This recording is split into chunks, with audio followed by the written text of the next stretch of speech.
Selamanya dan ku nyatakan besar setiamu Tuhan di hidupku. Yesus engkau juru selamatku, Yesus engkau juru selamatku, dalam janjimu kemenanganku selamanya, dan ku nyatakan besar setiamu Tuhan di hidupku. Yesus engkau juru selamatku, dalam janjimu kemenanganku selamanya, dan ku nyatakan besar setiamu Tuhan di hidupku.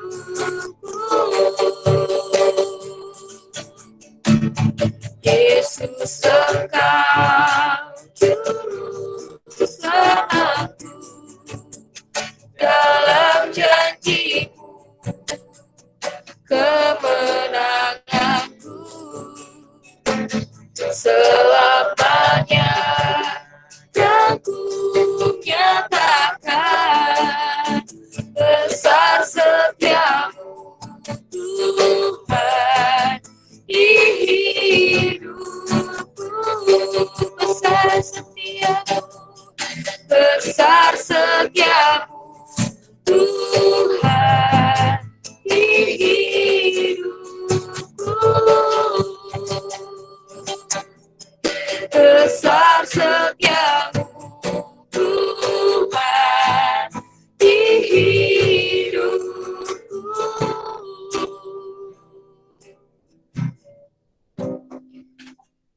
Waktu selanjutnya saya serahkan ke Debbie untuk kesaksian.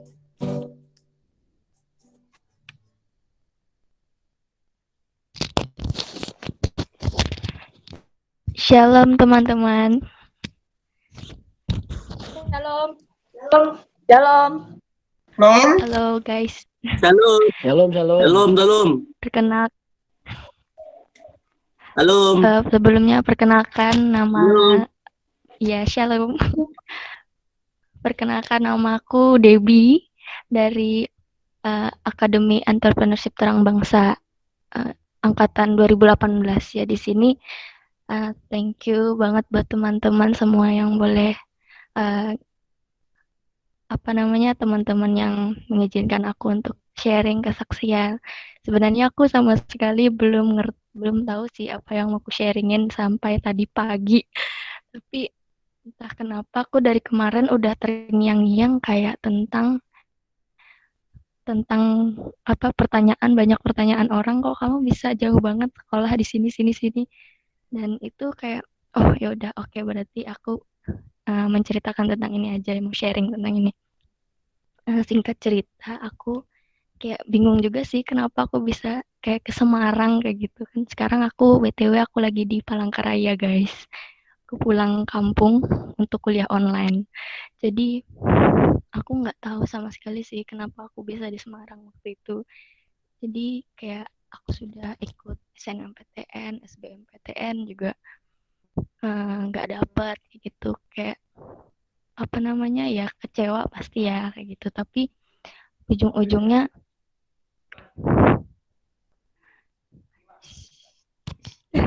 diam sana Oke guys, lanjut. Lalu aku tanya orang tua aku nih, aku sekolah di mana nih. Terus kata papa aku bilang, kamu kalau nggak kuliah kamu kerja, kalau kamu nggak kerja kamu nikah. Nah di situ aku bingung, nikah pacar aja nggak ada. Nah, gitu. Jadi aku benar-benar cari apa apa namanya, cari-cari beasiswa atau cari-cari kampus kayak gitu. Terus aku nih kayak udah beberapa bulan sebelum aku ujian pun, kayak dari aku kelas 3 semester pertama kayak gitu, kelas 3 SMK semester pertama atau kedua gitu, aku tuh ingat ada broadcast dulu. Aku save, aku simpan broadcast message gitu, kayak broadcast promosi ke kampus kayak gitu. Terus tiba-tiba aku waktu itu ingat, oh ya aku kayaknya pernah nge-save ini deh. Terus aku cek, terus ternyata aku coba cari-cari, terus aku tanya teman-temanku, tahu kampus ini nggak tahu, pada nggak tahu gitu. Ya udah aku, tapi rasa hatiku tuh kayak aku mau daftar rasanya kayak gitu, tapi aku rada-rada ini kok banyak yang nggak tahu, temanku yang di Semarang pun nggak tahu ini kampus apa. Terus lalu akhirnya aku kasih tahu papa aku kan, gini-gini bla bla bla. Terus akhirnya uh, aku coba deh daftar kayak gitu. Terus akhirnya beberapa hari ditelepon dan puji Tuhan bisa apa namanya diterima. Ada beberapa juga kampus terima kayak gitu, tapi aku bingung nih kayak gimana. Sudah aku padahal rasanya, Tuhan kok aku sudah belajar, aku sudah buat persiapan SBM, SNM, ternyata nggak bisa kayak gitu.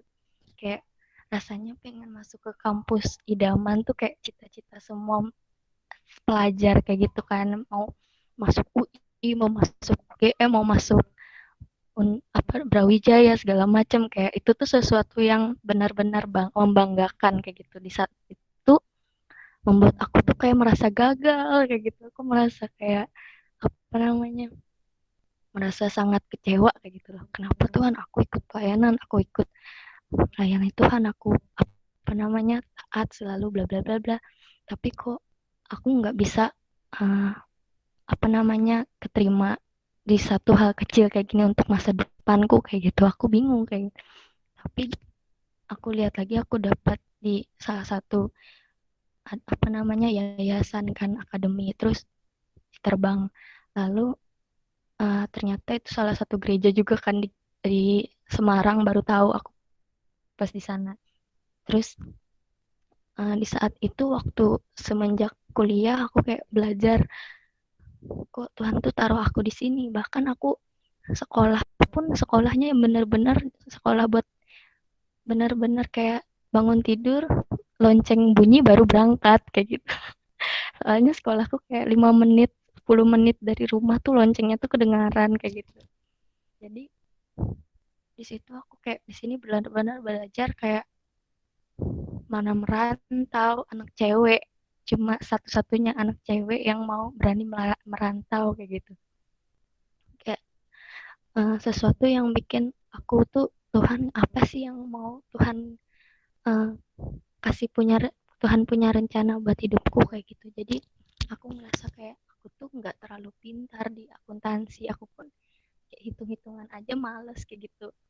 Terus apalagi aku masuk akuntansi benar-benar beda kayak gitu dari ekspektasiku kayak gitu, dari perencanaan hidupku pun aku tuh kayak bukan ini gitu. Nah tapi aku mulai, Tuhan bantu aku kayak gimana aku tuh bisa ngerti Tuhan tuh maunya kayak gimana. Lalu aku belajar setiap hari, kayak aku bertemu dengan orang-orang yang cukup berpengaruh di sekitar di Semarang kayak gitu. Aku kenal orang-orang yang benar-benar kayak aku bilang, kok aku bisa kenal sama orang seperti ini kayak gitu. Jadi Tuhan tuh mau bawa aku untuk keluar dari zona nyamanku kayak gitu. Aku maunya kuliah yang aku tuh ngerti seluk beluknya. Aku tuh mau kuliah di tempat yang benar-benar tuh wah terkenal kayak gitu kan, kayak Unika segala macam, Unaki gitu kan terkenal. Tapi di situ aku belajar untuk uh, seperti mamaku bilang, cukupkan dirimu dengan apa yang kamu punya. So, kayak aku tuh mencukupkan diriku apa yang Tuhan tuh taruh aku di mana kayak gitu. Jadi aku belajar bersyukur segala macam, ikut pelayanan, dan di saat itu aku belajar untuk yang namanya taat kayak gitu, dengan apa yang Tuhan mau kayak gitu, apa yang sudah Tuhan kasih petunjuk. Aku dengar suara Tuhan segala macam dikerjakan kayak gitu. Tapi taat itu mudah, tapi untuk tetap taat itu susah teman-teman. Kayak bisa nggak sekali taat tapi besok ngerjakan sesuatu yang benar-benar nggak kita suka tuh, kayak itu tuh sesuatu yang sangat menjengkelkan kayak gitu. Tapi mau nggak mau aku tuh harus ikut proses Tuhan kayak gitu. Kayak walaupun aku sudah jatuh di lubang yang kayak jauh banget yang aku nggak ngerti, ya udah kecemplung sekalian kayak gitu. Jadi improvisasi gitu Tuhan tuh keren banget sih. Kayak aku kecewa kayak gitu, dimana aku sempat kecewa aku banyak belajar untuk mengandalkan Tuhan, karena waktu itu aku kan belajar aku nih bisa belajar, aku sudah melihat aku tuh bisa masuk ini, tapi ternyata Tuhan justru mengajarkan aku untuk ini loh aku nih, kamu tuh jangan hidup kayak nggak punya Tuhan kayak gitu lah. Jadi benar-benar nampar sih waktu itu aku, kayak entah kenapa siapa yang ngomong dulu waktu aku lagi cerita-cerita, terus kamu tuh pergi tuh jangan, kamu tuh kalau hidup tuh jangan kayak nggak punya Tuhan kayak gitu. Aku kayak ya ampun kayak gitu. Jadi apa namanya, aku percaya gitu, di mana aku ditempatkan saat ini, di mana teman-teman ditempatkan saat ini itu pasti punya Tuhan tuh punya sesuatu yang keren kayak gitu. Tuhan tuh mau buat hidup kita tuh nggak datar kayak gitu. Tuhan tuh mau bikin hidup kita tuh kayak, ih kok kamu bisa sih kayak gitu. Jadi aku juga kayak, ih kok aku bisa sih sampai sini, kok aku bisa sih ngelewatin itu gitu. Kayak Tuhan tuh mau bikin kita tuh amazed sama dia tuh, kita berjalan sama dia tuh nggak biasa kayak gitu. Perjalanan kita sama Tuhan tuh luar biasa teman-teman. Jadi di sini aku mau meneguhkan biar dimanapun kita ditempatkan, kita diproses Tuhan, kita untuk belajar tetap taat. Tapi kita percaya juga kalau kayak firman-Nya bilang rancangan Tuhan itu selalu damai sejahtera. Tuhan kasih kita tuh selalu damai sejahtera kayak gitu. Kita ngelihat kemampuan kita kecil banget itu, Tuhan tuh ngelihat seberapa besar kita mau diproses oleh Dia kayak gitu. Walaupun kemampuan kita nol, walaupun kita nggak bisa apa-apa, tapi Tuhan mau, tapi mau nggak kita tuh diproses dan dibuat Tuhan tuh lebih kayak, hidup kamu tuh bisa loh jadi dampak buat orang, dan orang yang berguna itu pasti dicari kayak gitu. Makanya Tuhan tuh cari, pilih-pilih. Tuhan itu memilih kita untuk kita tuh bisa menjadi dampak buat di sekitar kita, walaupun kita kayak kayak aku tadi kan, aku di sini juga kayak aku shock dengan keadaan orang Semarang, aku ada shock dengan keadaan teman-temanku yang backgroundnya yang ekstrim lah kayak gitu. Tapi di situ aku, oh iya aku ternyata justru banyak orang-orang yang kehidupannya lebih ekstrim kayak gitu, nggak cuma mengenai cita-citanya doang sampai kecewa berat kayak gitu. Justru hal kecil, hal-hal kayak gitu yang membuat kita tuh bikin kita tuh ingat sama rancangan Dia gitu guys. Dan Tuhan tuh melihat apa yang bisa kita capai bersama Dia gitu. Dan kalau kita semakin bergantung sama Dia, kita maka semakin dikuatkan dengan kekuatan Tuhan kayak gitu guys. Thank you. Sekian dari saya. Terima kasih. Thank you Gabi, itu Gabi ya kan. Debbie, thank you untuk kesaksiannya. Sangat memberkati semuanya. Thank you untuk kesaksiannya juga. Setelah ini kita mau puji nama Tuhan lagi teman-teman. Kita mau memberikan penyembahan kita. Puji setelah ini mengatakan rancangan indahnya Tuhan itu terjadi dalam hidup kita. Segala apa yang kita perlu tanpa kita minta, Tuhan itu sediakan. Gitu. Jadi nggak ada alasan buat kita nyalahin Tuhan atau malah menyalahkan keadaan. Gitu. Karena aku percaya Tuhan sediakan tempat kita buat di sini, atau tempat-tempat kalian untuk berkuliah, bersekolah, tempat kalian untuk melayani, ya Tuhan sediakan ladang di situ, ya kita kerjakan dengan baik. ya. Sebelum firman, kita mau pujikan, bersyukur Bapa.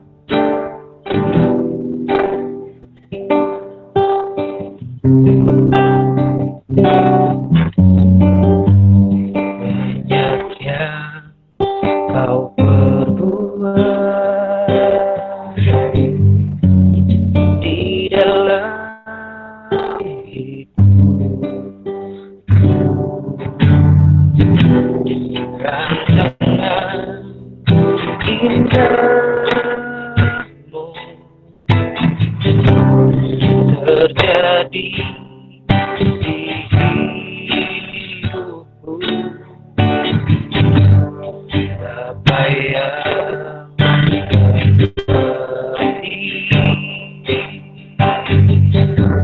segala yang ku perlu, kasih-Mu sempurna, nyata dalam hidupku. Kita mau katakan sama-sama, bersyukur Bapa,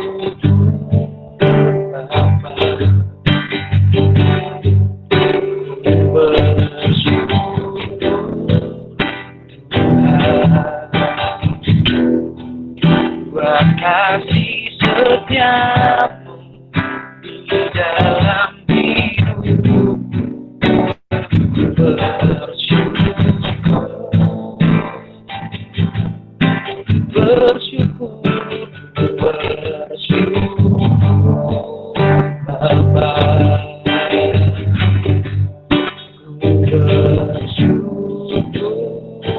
Tuhan, buat kasih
setiamu di dalam hidupku.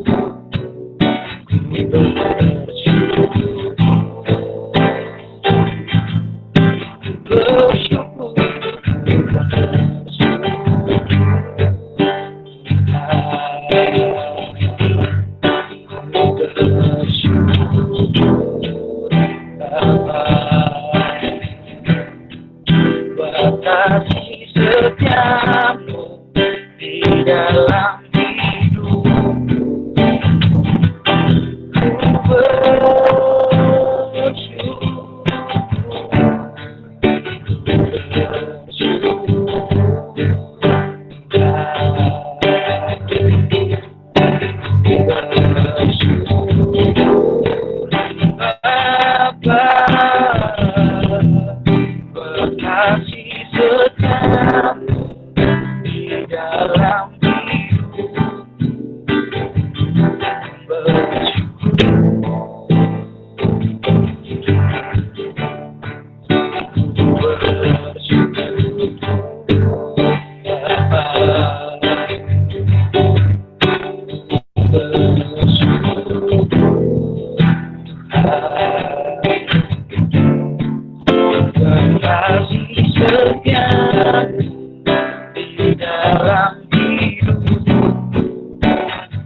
Tuhan, buat kasih setiamu di dalam hidupku. Bersyukur, bersyukur bersyukur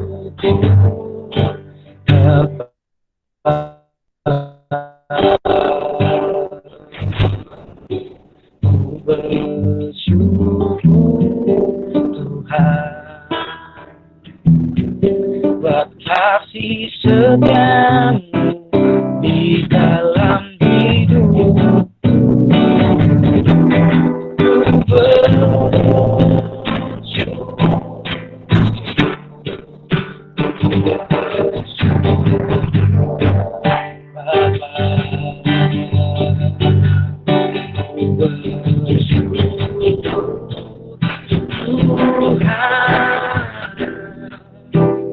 Kasih setiamu di dalam hidup. Bersyukur,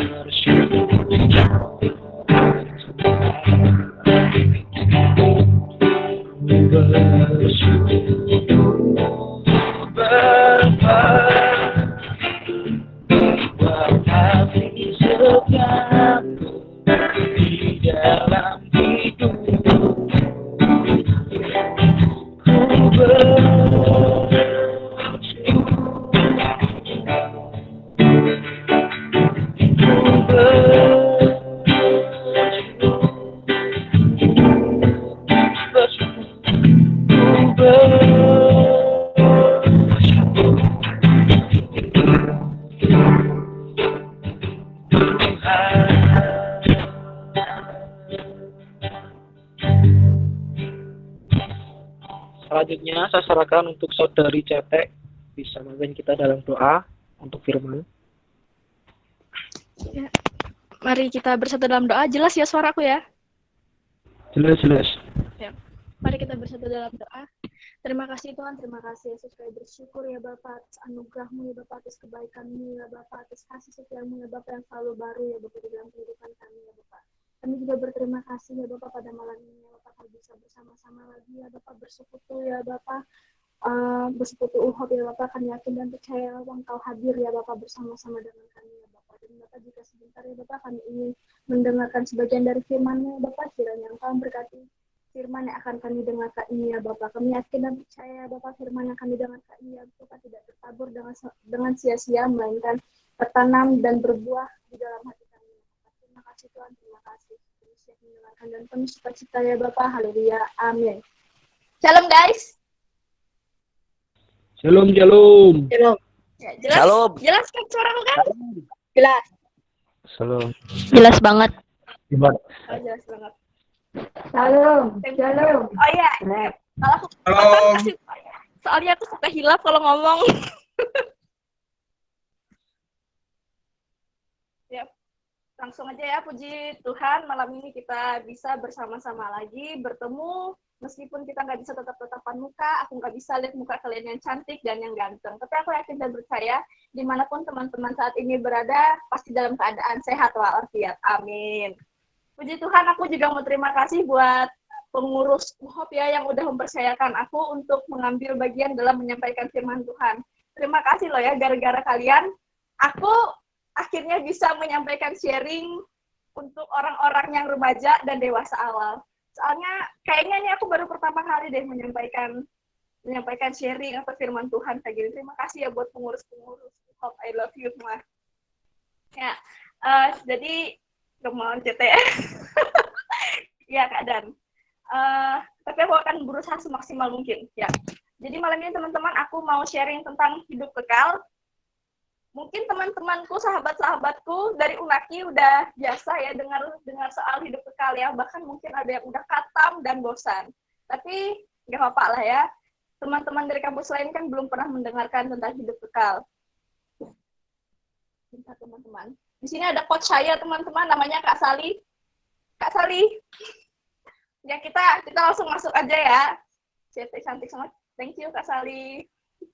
Ya teman-teman, kalau kita bicara tentang hidup kekal, pasti di pikiran kita tuh adalah kehidupan selanjutnya sesudah kita meninggalkan, abadi, selamanya kekal dan gak bisa hidup kembali. Ya. Tapi teman-teman pernah nggak ditanyain atau terlintas gitu di pikiran teman-teman, ditanyain misalnya sama orang nih, misalnya nih kita atau teman-teman hari ini, kita kan nggak tahu gini kapan kita meninggal kan. Nah misalnya kita meninggal nih hari ini atau bahkan 1 menit lagi, nah kira-kira teman-teman yakin nggak udah masuk surga? Jawab dalam hati aja ya. Yakin, puji Tuhan. Kiwol yakin masuk surga, yakin ya, siap. Ya, jawab dalam hati aja ya. Kalau misalnya aku nunggu jawaban kalian satu-satu kayaknya kelamaan deh. Jawab dalam hati aja ya. Nah, terus juga nih, ada yakin, puji Tuhan, yakin. Weh, luar biasa sahabatku aku. Berarti udah sampai sini aja ya firmannya, udah yakin semua ya. Enggak bohong. Nah, jadi pertanyaan selanjutnya, kalau misalnya nih, kita kan rata-rata yakin kan masuk surga kan, pasti kan waktu di pintu surga nih, misalnya Tuhan nanya, Allah nanya ke kita, kenapa sih aku harus mengizinkan kamu masuk ke dalam surgaku? Kira-kira teman-teman akan jawab apa? Apakah karena kita berbuat baik? Kalau misalnya karena kita berbuat baik, kira-kira harus sebaik apa kita? Terus juga kalau misalnya ada yang jawab, aku yakin kalau aku masuk surga, kan aku aktif dalam gereja, aku pelayanan dalam gereja, aku WL, aku singer, aku tamborin, aku musik, aku khotbah, aku bersihin gereja, semuanya lah dilakukan dalam pelayanan di gereja. Tapi apakah semuanya itu sudah menjamin untuk kita bisa masuk ke dalam surga? Jawabannya enggak.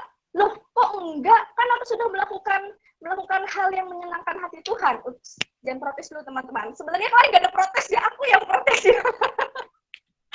Gak apa-apa, biar seru gitu ya. Jadi kita untuk masuk surga itu nggak perlu berbuat baik. Loh kok gitu? Karena hidup kekal itu adalah hadiah gratis dari Allah, dan itu protes aduh kan. Hidup kertas itu adalah hidup kertas kan jadinya. Hidup kekal itu adalah hadiah gratis dari Allah, dan kita bisa mendapatkannya secara cuma-cuma. Karena hidup kekal adalah anugerah Allah, dan hidup kekal tidak didapat karena usaha atau karena upah kita. Ya teman-teman, kita mau sama-sama baca di Efesus 2 ayat 8 sampai 9. Ada yang bisa nampil ayatnya nggak? Dia bisa ditampilin nggak dia ayatnya, Gap? Kalau nggak bisa sih nggak apa-apa ya, Gap. Ya udah, Gap. Kalau nggak bisa biar saya baca, biar aku bacain aja ya. Efesus 2 ayat 8 sampai 9. Sebab karena kasih karunia kamu diselamatkan oleh iman. Itu bukan hasil usahamu tetapi pemberian Allah. Itu bukan hasil pekerjaanmu, jangan ada orang yang memegahkan diri. Nah, teman-teman, di situ kan jelas tertulis sebab oleh kasih karunia kita semua diselamatkan oleh iman.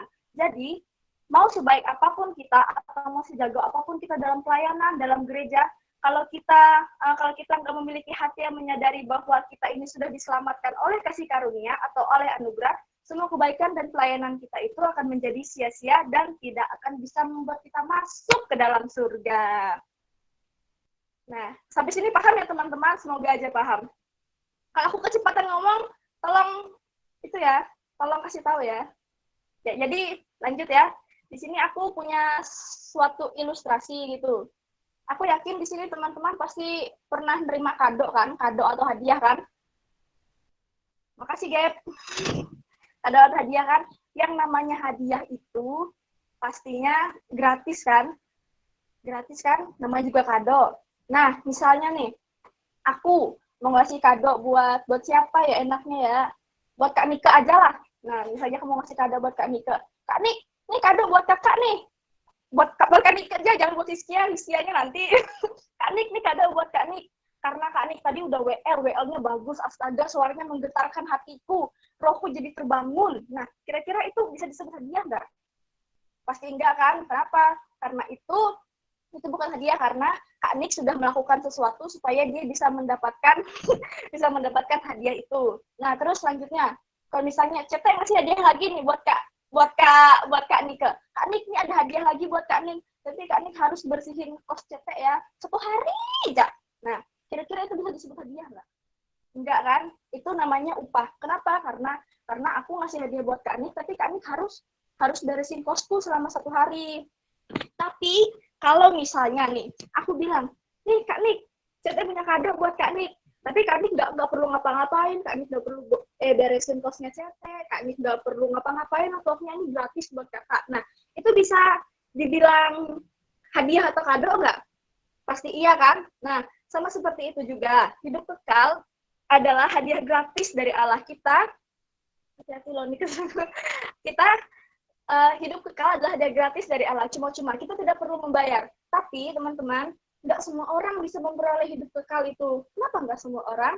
Karena ada yang menghalanginya. Nah, kira-kira udah terlintas nggak di dalam benak teman-teman apa yang menghalangi kita untuk mendapatkan hidup kekal? Ya, betul. Cuma 4 huruf teman-teman yang menghalangi kita bisa mendapatkan hidup kekal, yaitu D-O-S-A. Terima kasih Kiwal, dosa. Ya, dosa, cuma dosa yang menghalangi kita masuk surga. Padahal Dora, bukan Dora aja, tapi dosa aja. Kamu nih, dosa ya teman-teman yang menghalangi kita masuk surga ya. Nah, teman-teman di sini setuju kan kalau misalnya aku bilang semua manusia telah berdosa kan? Ya pasti setuju lah ya. Bahkan bayi yang baru lahir aja udah ada dosanya. Yaitu dosa apa teman-teman? Betul sekali. Ini kenapa kalian jawab pada dona, pada doa. Terima kasih ya kalian ya. Ya lanjut ya teman-teman. Lanjut. Ya sebenarnya tadi aku kan. Oh ya, dosa keturunan ya. Bahkan bayi yang baru lahir pun dia ya dosa keturunan. Udah punya dosa, itu namanya dosa keturunan. Kita membuka lagi Alkitab kita di Roma 3 ayat 23. Jadi bisa nggak bantuin kakak? Kalau nggak bisa, bisa aja lah, Gep lah. Biar kamu ada kerjaan, Gep. Roma 3 ayat 23. Teman-teman juga bisa sambil buka Alkitabnya. Udah ya, Roma enak. Wait. Siapa nih yang ngomong nih? Ya, udah ya, anggapnya kalian udah dapat ya. Nggak mungkin Roma belum dapat. Anggap Jaya udah dapat ya. Ya, kita baca sama-sama di Roma 3 ayat 23. Karena semua orang telah berbuat dosa dan telah kehilangan kemuliaan Allah. Sekali lagi aku mau baca. Karena semua orang telah berbuat dosa dan telah kehilangan kemuliaan Allah. Nah, teman-teman, di situ kan sudah jelas ya dikatakan kalau setiap kita umat manusia telah berbuat dosa. Jadi, apa itu dosa? Dosa adalah suatu apa ya? Suatu apa ya dosa ya? Dosa adalah suatu tindakan, ya, suatu tindakan yang melanggar norma atau aturan yang sudah ditetapkan Tuhan. Aku yakin. Apa gini, Gap? Oh ya, makasih, Gap. Aku percaya, aku yakin malahan pasti teman-teman di sini pernah berbuat dosa, bahkan sampai sekarang kayaknya kita masih berbuat dosa ya teman-teman ya. Nah, kalau contoh-contoh dosa, bisa ada yang bantuin aku nggak? Hiskia deh, Hiskia. His, bantuin His. Contoh-contoh dosa apa His menurutmu His? Aku dosaku terlalu banyak, nggak bisa dikasih tahu. Loh, bukan dosamu, contoh-contoh dosa aja yang kamu tahu tuh apa gitu tuh loh. Nah, ya dari saya aja banyak. Itu menginginkan milik orang lain, Bu Guru.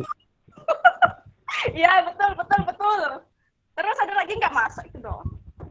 Ngomong anjay. Oh iya benar, ngomong anjay sekarang dosa ya guys. Nanti kalian bisa masuk penjara kalau ngomong anjay. Nggak boleh ngomong anjay ya.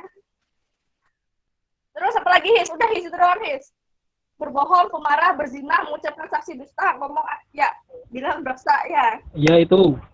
Ya, udah His, matikan His. Terima kasih ya His. Terima kasih ya teman-teman yang sudah menyebutkan contoh-contoh dosa. Benar kok, benar semua.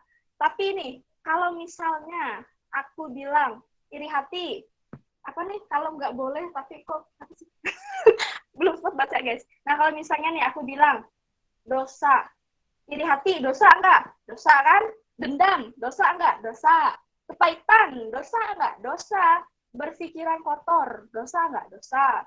Tahu berbuat baik tapi tidak melakukannya, itu dosa juga kan?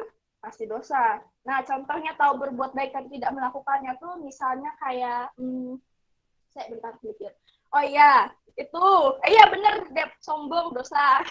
Misalnya nih ya, kalau kita udah tahu ibadah itu ya, ibadah itu baik, tapi kita nggak ibadah, itu pasti dosa, itu dosa kan. Terus kalau kita tahu baca Alkitab itu baik, tapi kita nggak baca Alkitab, itu dosa juga kan, dosa.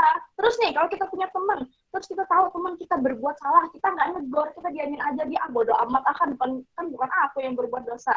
Itu pasti dosa juga kan, karena kita bodo amat sama teman kita, padahal kita udah tahu kan, udah tahu kalau dia tuh berbuat dosa. Nah, jadi teman-teman, setelah sekian banyak dosa-dosa yang kita sebutkan, kalau nggak bisa dipungkiri kan, berarti setiap harinya pasti berbuat dosa kan, entah itu dosa perbuatan atau dosa pikiran. Tapi aku yakin kita yang ada di sini, teman-teman UHOP-ku, kita di sini adalah orang-orang baik kan? Amin. Aku yakin kok, pasti kita semua orang-orang baik. Nah, aku ambil contoh aku aja ya. Kalau misalnya nih, aku adalah orang baik. Nah, terus aku dalam sehari cuma melakukan 3 dosa dalam sehari. 3 dosa. Berarti dikit kan? Cuma dikit kan 3 dosa dalam sehari. Misalnya pagi, siang, sore. 3 dosa dalam sehari. Oh iya, Kak Syete baik. Terima kasih ya. 3 dosa dalam sehari ya. Kalau seminggu ada 7 hari. 3 kali 7 berarti 21. Berarti aku dalam seminggu sudah melakukan 21 dosa. Kalau sebulan, 30 kali 21. Berapa sih? Ya itu pokoknya 30 kali 3 guys. 30 kali. Nah, berarti ada 90 dosa kan. Nah, kalau misalnya setahun. Kalau misalnya setahun kan berarti dosaku ada berapa ya dosaku? Oh, berarti kalau dosaku dalam setahun itu ada 1000 lebih lah, kita gunakan aja jadi 1000 ya, biar gak ribet gitu kan. Nah, dalam setahun aku udah melakukan, ya makasih Pak Fiteo, Kak Sali. Kita bulatkan aja jadi 1000 ya. Nah, kalau misalnya dalam setahun aku udah melakukan 1000 dosa, banyak banget. Nah, terus umurku sekarang kan udah 21 tahun nih. Berarti aku selama aku hidup, dari aku baru lahir sampai sekarang, aku sudah punya dosa 21.000. Banyak banget kan tuh dosa aku kan 21.000. Kira-kira dengan dosa sebanyak itu aku bisa nggak sih masuk surga? Pasti enggak kan? Pasti nggak mungkin. Tuhan, Allah nggak mungkin lah mau nerima orang yang dosanya sebanyak aku masuk ke dalam surganya. Jadi orang yang merasa dirinya baik sekalipun, kalau dihitung dan patokan Allah, pasti akan sangat banyak dosanya. Maka dari itu, kita manusia tidak dapat menyelamatkan diri kita sendiri.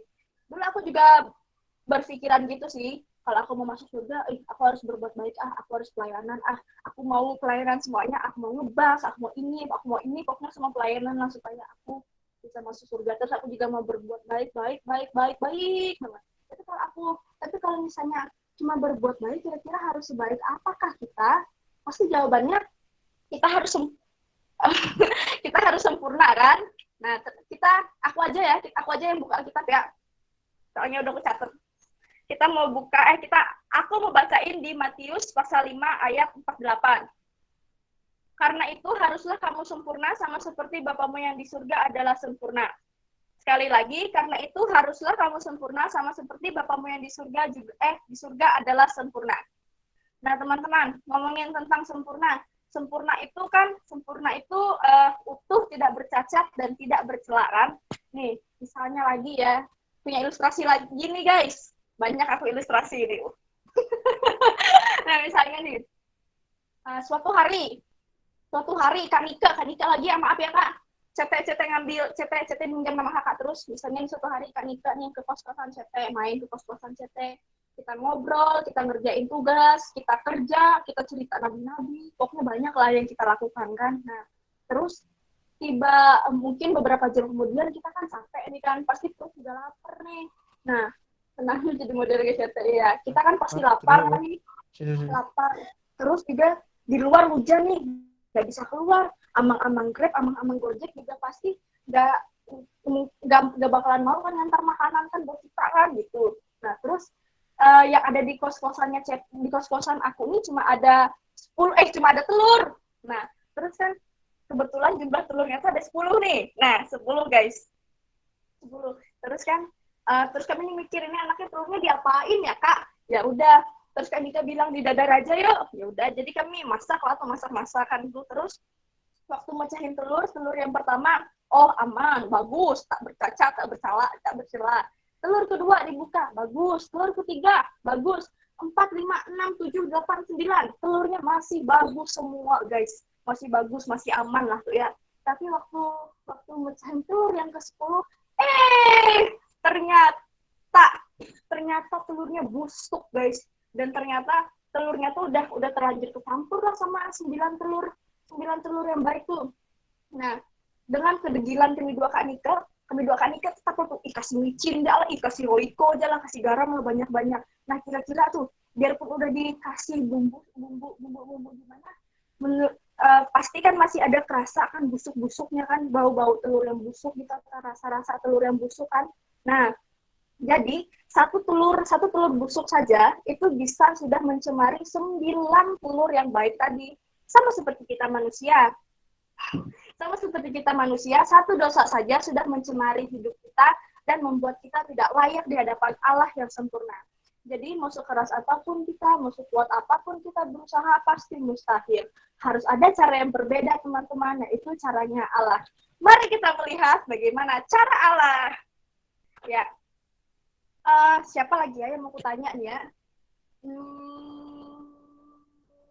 Iskia lagi jalan, his. Iya Bu Guru. Oh iya. Menurutmu His, aku mau tanya His. Menurutmu sifat-sifat Allah tuh gimana His? Sifat-sifat Allah itu buah roh. Kasih, sukacita, damai sejahtera, yaitu sabaran, kemurahan gitu. Iya, betul. Terima kasih ya His. Thank you. Nah, ya betul. Tapi kalau misalnya aku nih bilang sifat-sifat Allah tuh kasih dan adil, teman-teman setuju ya? Ya setuju aja lah. Tapi masih banyak nih orang-orang yang mempunyai persepsi yang salah tentang sifat-sifat Allah. Ada yang beranggapan bahwa Allah itu seperti kakek yang kasih tetapi tidak adil. Teman-teman tahu kan sosok kakek seperti apa kan? Pasti dia sayang banget sama cucunya. Nggak peduli cucunya mau sebandel apa, mau senakal apa. Pokoknya kakeknya pasti selalu bilang, udahlah maafin aja bang, masih kecil kok, nanti dia pasti berubah juga. Nah, banyak orang yang beranggapan juga seperti itu. Ya udahlah, aku hari ini berbuat dosa, besok baru tobat. Toh Tuhan pasti juga akan ngampuni dosa-dosaku. Nah, pengertian itu salah teman-teman. Terus juga ada yang beranggapan bahwa Allah itu adalah adil. Nah, Allah itu adil. Seperti contohnya itu kayak polisi. Buat teman-teman yang pernah ketilang, pasti tahu kan gimana adilnya polisi. By the way guys, aku 2 minggu yang lalu baru ketilang sama polisi. Padahal menurut aku nggak salah sih ya. Tapi ya mau gimana, polisinya tuh tetap kekeh, nggak mau dengerin alasanku. Nah, ya mau, bentar. Bentar. Nah, mau gimana pun alasanku, polisi itu nggak mau dengerin karena menurutnya aku ya salah. Nah, sama seperti juga banyak orang yang beranggapan bahwa Tuhan itu cuma adil. Tapi ya teman-teman, pada dasarnya pengertian yang benar tentang sifat Allah itu adalah Allah kasih dan adil, yang berarti Allah adalah adil, berarti ia harus menghukum setiap manusia yang berdosa. Tetapi di satu sisi lain Allah itu kasih, ia harus mengampuni setiap manusia yang berbuat dosa. Teman-teman bisa lihat kan itu sifatnya kasih dan adil kan sangat bertolak belakang kan. Nah, pasti terjadi dilema kan, gimana kira-kira kasih dan keadilan bisa bertemu. Supaya lebih gampang, aku punya cerita nih tentang Jenderal Samila. Teman-teman ada tahu Jenderal Samila nggak? Kalau nggak ada, bagus deh. Jadi aku merasa ada faedahnya cerita gitu. Nah, Jenderal Samila ya teman-teman. Jenderal, bukan bapakku. Iya. Nah, Jenderal Samila. Pada suatu hari, hiduplah seorang jenderal bersama Jenderal Samila. Dia itu terkenal dengan sifat yang baik dan tegasnya kan, dan adilnya kan. Nah, pada suatu hari Jenderal Samila ini mau bepergian jauh sekali kan teman-teman. Jauh, kalau orang bepergian jauh pasti bawa pasukan kan, dia kebetulan bawa pasukan, bawa keluarganya gitu. Nah, selain itu yang dibawanya juga ada alat perang, mana tahu kan ada yang mau nyerang tiba-tiba gitu kan. Terus bawa kemah juga untuk mereka berkemah. Terus yang terakhir pasti juga bawa persediaan makanan kan. Nah, Terus pada suatu hari mereka tuh singgah istirahat gitu. Nah, udah mereka mendirikan tenda, aku mendirikan kemah. Udah selesai tuh, udah aman-aman aja. Tiba-tiba ada pasukannya Jenderal Samila tuh datang, katanya, lapor Jenderal, uh, cadangan makanan kita telah dicuri. Nah, mendengar hal itu, Jenderal Samila tuh merasa kaget gitu kan, kaget. Terus dia langsung memberikan perintah kepada semua pasukannya, tangkap pencuri itu, kalau sudah ditangkap dicambuk 50 kali. Mendengar hal itu, pasukannya langsung kayak ya bubar lah, mencar lah, nyari siapa kira-kira yang berani mencuri persediaan makanan itu. Nah, terus ya beberapa lama kemudian datanglah lagi pasukannya Jenderal Samila itu kan, terus bilang katanya, lapor Jenderal, sang pencuri sudah ditangkap. Nah, terus Jenderal Samila bilang, bawa pencuri itu kemari. Nah, waktu kan kepalanya ditutup kan tuh teman-teman, anggap dia tutup pakai karung apa kayak gitu kan. Nah, terus waktu karungnya itu dibuka, tutupan kepalanya itu dibuka, Jenderal Samila tuh kaget. Kagetnya kenapa coba? Ternyata yang mencuri cadangan makanan mereka itu adalah ibunya Jenderal Samila sendiri. Nah, teman-teman tahu kan gimana dilemanya Jenderal Samila. Di satu sisi yang mencuri itu adalah ibunya, kan gak mungkin kan Jenderal Samila itu menghukum ibunya sendiri, kira dia anak durhaka dong. Terus di sisi lain kan dia harus adil, tahu kan dia udah mengeluarkan perintah kan, kalau misalnya pencuri itu sudah ditangkap harus dicambuk 50 kali. Nah, terjadi dilema kan. Nah, terus keesokan harinya pada hari pencambukan, nah Algojo ini udah siap nih buat nyambuk ibunya si Jenderal Samila. Udah mau dihitung tuh 1, 2, pas waktu mau dipecut, Jenderal Samila bilang dan memerintah, stop, hentikan cambukan itu. Sambil dia turun memeluk ibunya dan berkata, aku mengasihimu ibu. Nah, terus waktu dia memeluk ibunya, dia memerintahkan Algojo-Algojonya untuk menyambut dia, dan dia yang menggantikan ibunya Jenderal Samila tersebut untuk dicambuk. Nah, jadi makna dari cerita yang aku sampaikan itu adalah keadilan harus tetap dijalankan dan kasih harus tetap dinyatakan. Dan itu hanya bisa terjadi kalau Allah sendiri yang mengorbankan dirinya dalam Yesus Kristus. Jadi Allah menunjukkan kasih dan keadilannya melalui pengorbanannya di dalam Yesus Kristus. Nah, teman-teman, aku yakin pasti teman-teman di sini pada tahu kan Yesus kan? Bukan tahu lagi sih, menurutku pasti udah kenal lah. Kalau sampai teman-teman di sini nggak tahu siapa Yesus tuh keterlaluan. Udah keluar aja dari grup ya kalau sampai nggak tahu ya. Ya, di sini aku mau baca lagi 2 ayat Alkitab ya, biar aku aja. Di Yohanes 1 ayat 1, pada mulanya adalah firman itu bersama-sama dengan Allah, dan firman itu adalah Allah. Selanjutnya Yohanes 1 ayat 14, firman itu telah menjadi manusia dan diam di antara kita.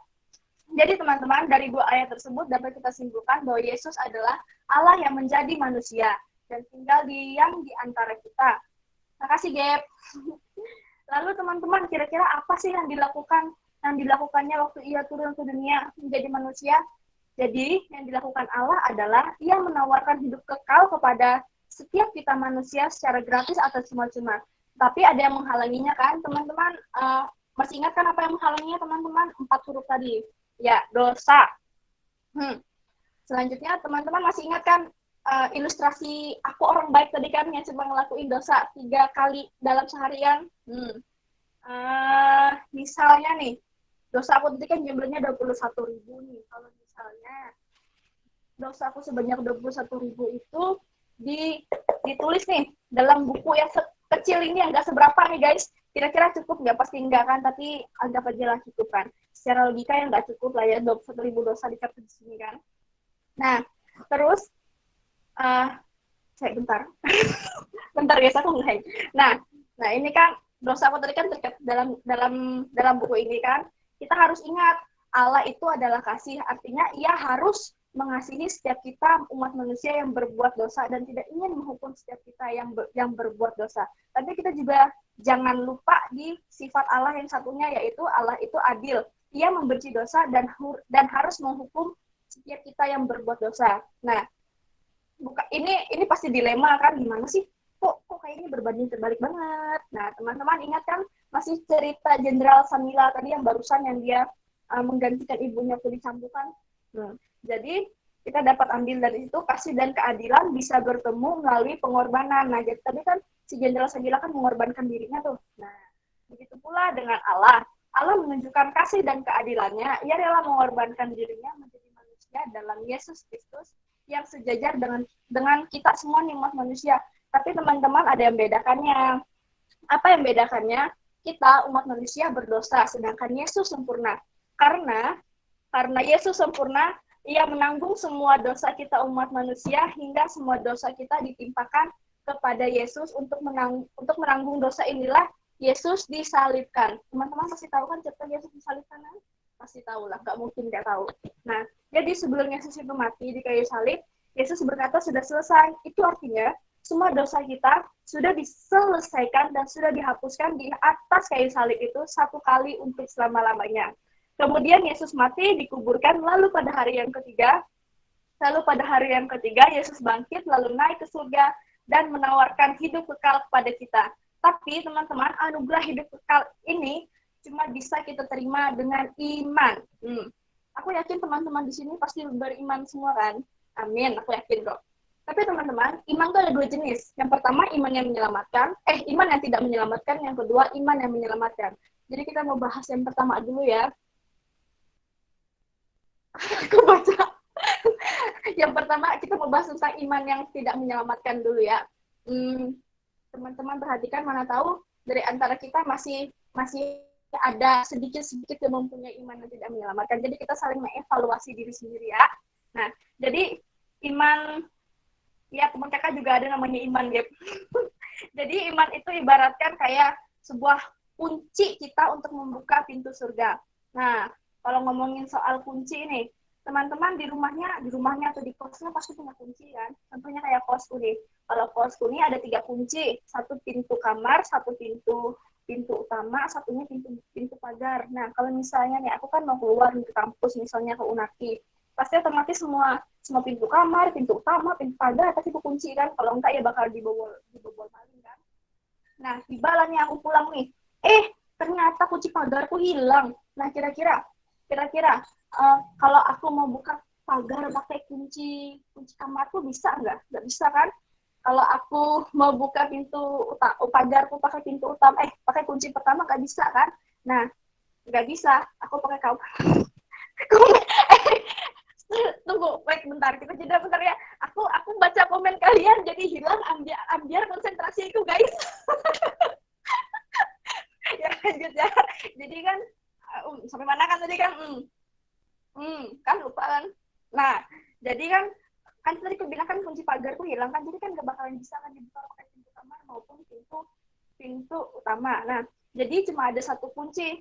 Jadi cuma ada 1 kunci yang bisa membuka pintu pagar kosku. Nah, kayak gitu juga begitu juga untuk kita masuk ke dalam surga itu cuma ada 1 kunci, yaitu ibaratkan kunci pintu surga itu kayak kunci pintu pagarku. Dan kunci-kunci yang lainnya itu adalah iman-iman yang tidak menyelamatkan.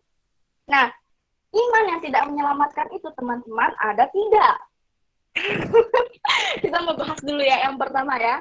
Iman yang tidak menyelamatkan pertama itu adalah iman yang melompat dalam gelap. Nah, iman yang melompat dalam gelap itu seperti kayak bentar. Oh ya, orang tersebut tuh, orang yang mempunyai iman yang melompat dalam gelap tuh percaya nih pada Yesus, tapi cuma di mulut doang, di hatinya enggak.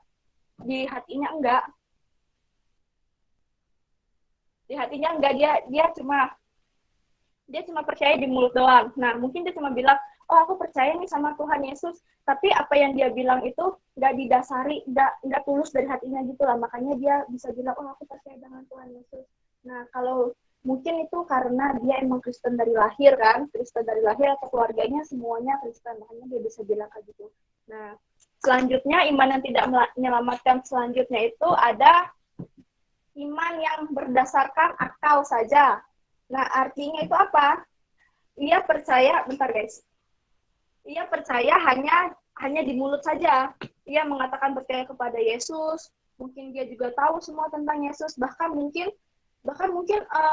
orang ini juga hafal isi Alkitab, dari Alkitab Kejadian sampai Wahyu, mungkin dia hafal semuanya. Nah, tapi itu hanya sebatas akalnya doang, hatinya belum percaya sama Tuhan, dan hidup dia tuh belum mengandalkan Tuhan Yesus, bahkan mungkin dia nih belum punya relasi yang baik dengan Tuhan Yesus. Dan yang ketiga tuh ada iman yang sementara. Artinya apa? Dia dengan mulutnya percaya Kristus, bahkan ia tahu banyak tentang Yesus, bahkan bukan hanya tahu, ia sudah mengandalkan Yesus dalam hidupnya.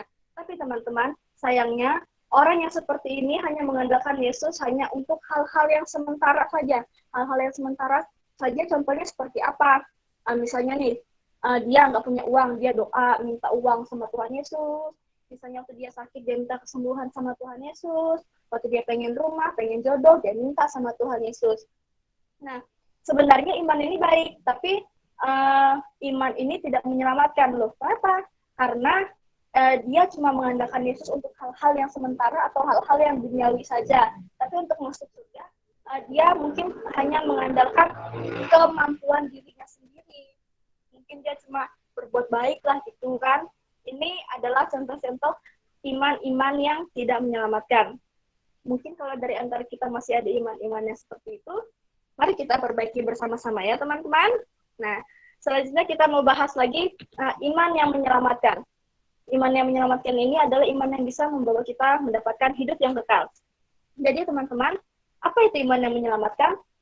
Iman yang menyelamatkan adalah iman yang mengenal dan mengandalkan Yesus Kristus saja sebagai Tuhan dan Juru Selamat untuk memperoleh hidup kekal. Mengandalkan seperti apa itu maksudnya? Mengandalkan Tuhan Yesus saja dalam segala hal, dan dia mengakui, mempercayai dalam hatinya bahwa Tuhan Yesus itu adalah Tuhan dan Juru Selamat.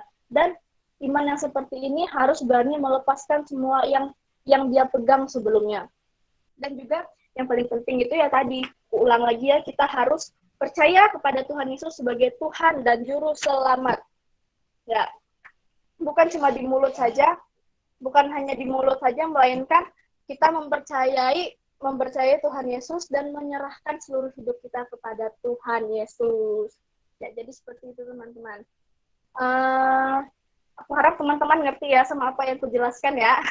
Jadi kalau misalnya ada yang nanya lagi, ada yang nanya nih, kira-kira kalau kamu meninggal hari ini, kamu yakin gak masuk surga? Jawabannya, yakin ya. Nah, kalau ditanya lagi, kenapa yakin? Apa yang membuat Allah mengizinkan kamu boleh masuk ke dalam surganya? Jawabnya simpel, karena aku percaya kepada Tuhan Yesus sebagai Tuhan dan Juru Selamat, dan aku telah mengandalkan Tuhan dalam segala aspek kehidupanku. Jadi gini, jadi kita perlu nggak sih berbuat baik untuk masuk surga? Kalau untuk masuk surga, kalau misalnya berbuat baik kita untuk masuk surga, itu nggak perlu, karena dengan perbuatan baik saja kita nggak bisa masuk surga. Terus kalau pelayanan kira-kira bisa nggak menyelamatkanku untuk masuk surga? Kalau kita cuma pelayanan doang, ya paling cuma WL nyanyi doang gitu, main musik nyanyi itu belum bisa menyelamatkan kita masuk ke dalam surga. Tapi perbuatan baik dan pelayanan kita dimanapun itu adalah sebagai rasa ucapan syukur kita kepada Tuhan karena kita telah percaya kepada Tuhan Yesus sebagai Tuhan dan Juru Selamat. Jadi seperti itu teman-teman. Tuhan Yesus berkati. Ada mau nanya nggak, Nech? Aku tanya, Dok. Apa nih? Langsung nanya dong. Tanya. Kalau menurut Stefani nih. Daniel, kadang. Stefani percaya nggak? Stefani Ruru ini percaya nggak kalau sekali selamat tetap selamat? Tolong dijelaskan. Terima kasih, Tuhan Yesus memberkati. Sekali selamat tetap selamat. Bener nggak kayak gitu? Benar nggak ya? Kira-kira ya? Menurutku sih, kalau sekali selamat ya pasti selamat ya. Tapi asalkan kita sudah yakin kalau misalnya. Tapi jangan pula kita sekali selamat tetap selamat, tapi kehidupan kita cuma kayak di mulut doang gitu. Oh ya, aku yakin sama Tuhan itu sebagai Tuhan dan Juru Selamat. Kok itu namanya main-main gitu. Dijawab nggak sih? Aku bingung sebenarnya.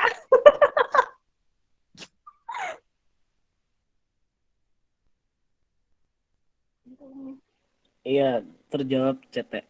Intinya aku nambahin ya. Intinya kalau teman-teman ada yang ditanyain, loh, Aku misal nih jatuh dalam dosa, misal apa ya, mencuri. Aku udah mencuri nih, padahal aku udah ditebus Tuhan Yesus di awal. Terus ditanya ini teman-teman, mempertanyakan iman teman-teman. Aku udah jatuh dalam dosa, kita tetap selamat nggak ya, kayak gitu. Kita bisa masuk surga nggak ya? Nah, ini aku nambahin ya. Uh, aku percaya gini teman-teman. Ada satu pertanyaan yang menggema di pikiranku ketika tadi dengar sharingnya Cetek seperti ini. Kalau kita mau sempurna itu kapan? Kita nggak akan pernah bisa sempurna dan kita pasti sekalipun kita sudah berusaha menjaga kekudusan, kita udah berusaha berbuat baik, itu nggak akan menggantikan keselamatan yang Tuhan kasih di awal. Jadi teman-teman kalau ada pertanyaan dalam hidup teman-teman, aku nyuri, aku bohong, aku bokep, aku free sex, ya ini teman-teman maaf ya teman-teman yang baru-baru join ini kita emang sering ngomongnya frontal tentang dosa ya. Curi, zina, bokep, seks bebas kayak gitu, ngepil, narkoba. Aku masih bisa diselamatkan nggak ya? Jawabannya satu teman, kita tetap diselamatkan karena manusia ini kan identik dengan dosa ya. Jadi kalau teman-teman mempertanyakan itu, jawabannya adalah tetap selamat kayak gitu. Jadi tapi bukan hanya berhenti di situ gitu. Tuhan juga pingin kita tidak menjadi pribadi yang apa adanya gitu. Kita harus menjadi pribadi yang bertanggung jawab atas karunia keselamatan yang kita terima. Dan aku tadi setuju dengan kata-katanya Stefani bahwa sekalipun perbuatan baik kita banyak, rajin ibadah itu nggak akan membuat kita selamat gitu lah ya. Jadi keselamatan yang kita terima itu anugerah, bukan karena perbuatan baik. Seperti itu teman-teman. Ada beberapa waktu yang lalu aku sharing sampai malam sama salah satu anak. Dia cerita gini, Mas, kalau aku masuk surga itu berarti aku takut aku belum melakukan kebaikan, masih banyak kejahatan yang aku lakukan kayak gitu. Nah, aku juga mungkin aku menjelaskannya ya dengan hati-hati sih karena kan itu sangat sensitif ya. Tapi teman-teman harus tahu bahwa intinya perbuatan baik kita itu kalau di saya itu seperti kain kotor di hadapan Tuhan. Jadi apapun perbuatan baik kita tidak menentukan keselamatan kita. Yang menentukan yaitu anugerah yang sudah Tuhan kasih melalui karya penebusan Tuhan Yesus Kristus. Kalau kita hari ini berbuat baik, rajin ibadah, itu adalah buah dari keselamatan, bukan untuk diselamatkan. Jadi kita melayani bukan karena untuk diselamatkan, kita berbuat baik bukan untuk diselamatkan, kita beramal bukan untuk masuk surga, tapi karena kita sudah diselamatkan dan ada kepastian di awal. Maka kita berbuat baik, kita tidak lagi berbuat dosa lagi. Seperti itu teman-teman. God bless you. Lanjut aja, Cetek. Ya, terima kasih Kadang. Yo. Tadi aku lihat ada yang nanya ya. Tadi si Gaby, si Nathan ya. Nathan tadi nanya apa? Soalnya tadi aku sempat keluar sendiri. Oke, aku bacain ya, Teh ya. Oke, Kak. Dari Alexander Nathaniel Kevin. Tanya dong, Kak. Tadi di awal kan berbohong termasuk dosa.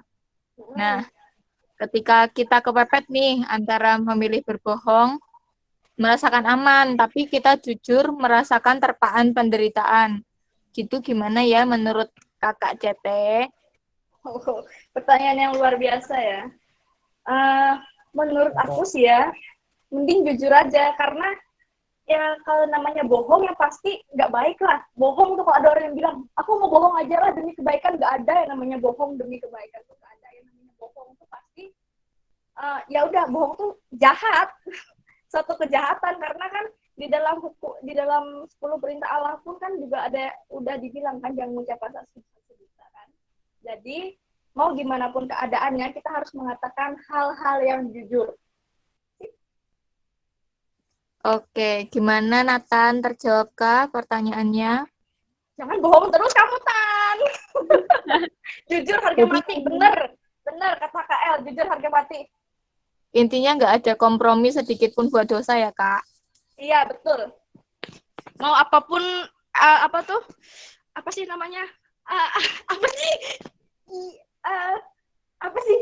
Frekuensi, eksekuensi, apa sih namanya itu logonya? Apapun yang akan menimpa kita, pokoknya kita harus jujur. Oke? Nice, aku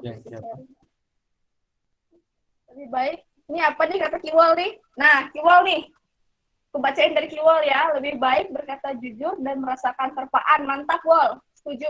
Karena itulah proses yang kita hadapi. Segala proses yang membentuk kita untuk next level dan kuat menghadapi terpaan yang ada dan memilih berbohong karena merasakan aman. Itu karena kita stuck di level yang sama. Terima kasih, Wol. Luar biasa. Aku setuju sama Kiwol.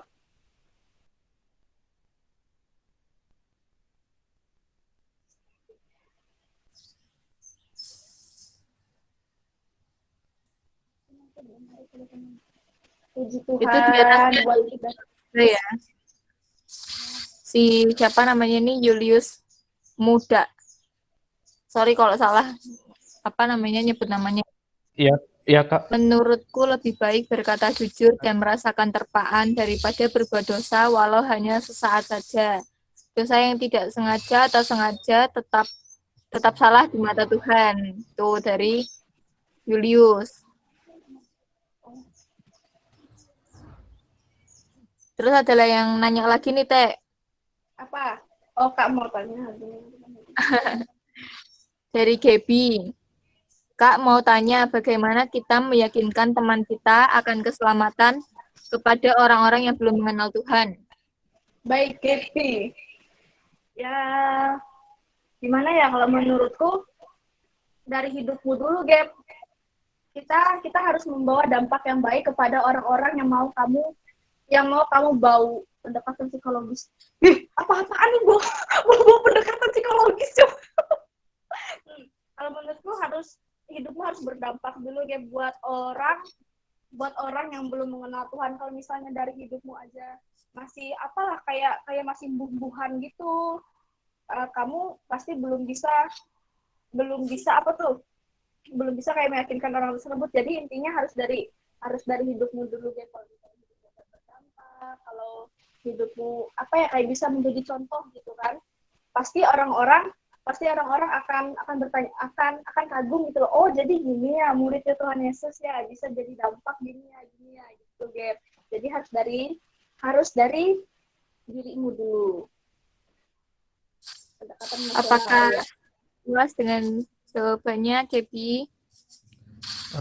Kak, boleh izin menambahkan, Kak? Ya, boleh. Ini saya Julius, Kak. Ya, halo Julius. Boleh izin menambahkan? Iya. Kak, ini suara saya kedengaran? Ya, kedengaran. Oke, di sini ya mau saya tambahkan ini pertanyaan dari Gabriel ini ya, Kak, di mana dia memberikan pertanyaan. Kak, mau tanya sebagaimana kita meyakinkan teman kita akan keselamatan kepada orang-orang yang belum mengenal Tuhan. Nah, kalau saya lihat di sini kan pasti ini kita mencoba misalkan meyakinkan teman kita. Contoh ada teman dari Muslim ya, ingin menanyakan tentang Kristus dan keselamatan di dalam Dia. Nah, jadi ini saya mau kesaksian juga di sini. Saya ini tahun lalu ya 2019 saya masih ini prakuliah. Situ saya bertemu dengan ada satu mas. Saya tidak kenal siapa dia, tetapi Tuhan membawa saya untuk mengenal dia. Dia juga orang Muslim. Nah, situ saya tidak menggunakan pendekatan psikologis, tapi bisa dibilang pendekatan teologi yang saya lakukan. Nah, di situ Mas itu pun menceritakan kepada saya pengalamannya. Dia juga pernah masuk ke gereja, tapi walaupun dia pernah masuk ke dalam gereja, dia belum mengenal pribadi Kristus dan belum mengetahui keselamatan di dalam Kristus. Nah, saya tidak memaksa dia untuk percaya, saya tidak memaksa, tapi saya memberitahukan kepada dia siapa itu Yesus. Nah, Yesus adalah Tuhan dan Allah yang saya sembah dan yang Mas sembah, yang telah turun ke dunia dalam rupa manusia menebus hidup kita dari dosa yang kekal. Itu saya menceritakan tentang pribadi Kristus kepada dia. Nah, tapi saya juga tidak memaksa dia untuk masuk Kristen. Saya tidak memaksa. Itu kan terserah dia, tapi saya sudah bersaksi tentang Kristus kepada dia. Nah, tapi puji Tuhan juga Mas itu dia mau menerima dan dia juga mau mendengarkan. Nah, untuk orang-orang yang belum mengenal Tuhan, kita lakukan pendekatan. Contoh, kita harus tahu dulu apakah dia itu mau mendengar atau tidak, apakah dia mau menerima kesaksian kita tentang Kristus atau tidak. Nah, itu yang kita lakukan karena jika kita tidak melihat itu dulu, tidak mungkin dia akan percaya kepada Kristus. Nah, itu saja sih Kak, bisa tambahkan. Ya, terima kasih banyak Kak Julius ya. Tuhan Yesus memberkati. Terima kasih Julius. Nampaknya banyak yang tanya nih, Dek. Ya. Yang punya bentar Kak nih, punyanya Papi Teh, punyanya Theophilus Sebastian, kita skip bentar ya, nanti ya dijawab ya. Kenapa?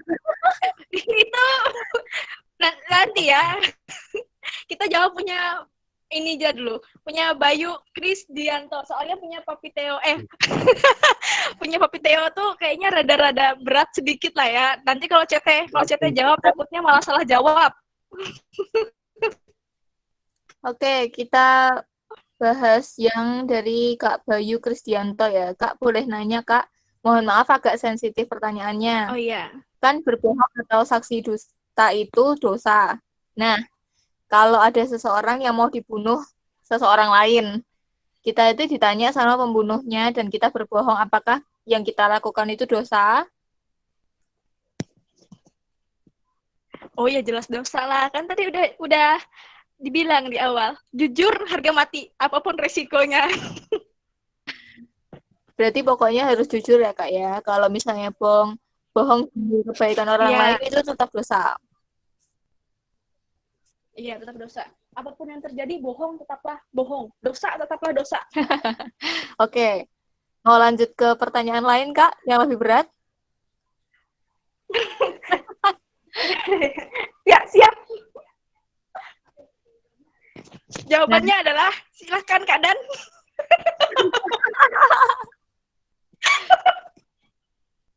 Semua pertanyaan dibebankan pada Mas Daniel Octabrianto. Iya. Semua pertanyaan dibebankan kepada Kak Daniel. Enggak lah, kan Tete sekarang yang sharing firman. Ini ada pertanyaan nih, Teh. Ada yang nge-PC aku nih. Ini kan tadi kita ngomongin tentang hidup kekal, terus apa namanya, orang-orang kan harus tahu kalau mereka itu diselamatkan juga sama Tuhan Yesus, nggak cuma kita orang-orang Kristen kan. Nah, nih gimana caranya menjalin persahabatan ketika mau penginjilan atau mengabarkan kabar sukacita ke orang-orang lain gitu. Berdasarkan pengalaman Kak Cetek sendiri ya. Thank you, Kak. Cete dari tadi ngomong, tapi Cete lupa kalau mic Cete matikan. Ya, bagaimana cara kita mendekati orang supaya kita menyampaikan Injil kan? Dari pengalamanku ya, kita harus memiliki relasi yang baik dulu dengan orang tersebut. Kita harus menjalin persahabatan. Kita sharing-sharing lah dengan kehidupan kita sehari-hari. Seperti apa. Terus kita juga sharing kita dulu gimana. Wah, sebelum mengenal Yesus dan sesudah mengenal Yesus. Supaya tahulah perbedaannya apa. Terus juga apa lagi ya? Kalau udah mulai akrab gitu ya udah rada-rada dimasukin lah penginjilannya.